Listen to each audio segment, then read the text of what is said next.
पवन सिंह का कोर्ट में मामला था। हालांकि कोर्ट में पवन सिंह साफ साफ मना कर दिए हैं, हम ज्योति सिंह के साथ नहीं रह पाएंगे।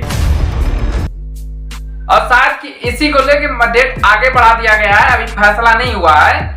और शायद कि जो पवन सिंह और ज्योति सिंह के वकीलों द्वारा पता लग रहा है कि पवन सिंह ज्योति सिंह के साथ नहीं रहना चाहते हैं।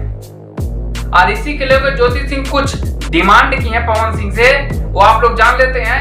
एक घर की मांग की है और मकान दे देते किसी शहर में, इनका पढ़ाई लिखाई का खर्च होगा एक बार ही दे देते। कुछ कॉलेज का खर्चा मांग की है और एक कुछ मोटी रकम मांग की है। और पवन सिंह इसी से नहट रहे हैं, मोटी रकम से नहट रहे हैं और कॉलेज का खर्चा मूल्य एक बार देने के लिए तैयार हैं और घर देने के लिए कहीं पर खरीद के देने के लिए तैयार हैं और मोटी रकम देने के लिए नहीं तैयार है। हालांकि कुछ ज्यादा मोटी रकम है वो। और साथ ही इसी के लेके डेट आगे बढ़ा दिया गया है, इसी को अभी अगले नेक्स्ट डेट में बताया जाएगा।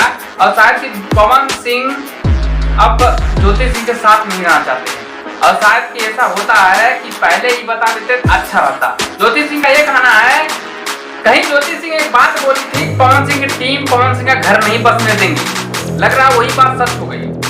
शायद कि इसमें टीम क्या कर सकती है, उनका एक पर्सनल मामला है, पर्सनल मामला में कोई नहीं दाखिल देता है।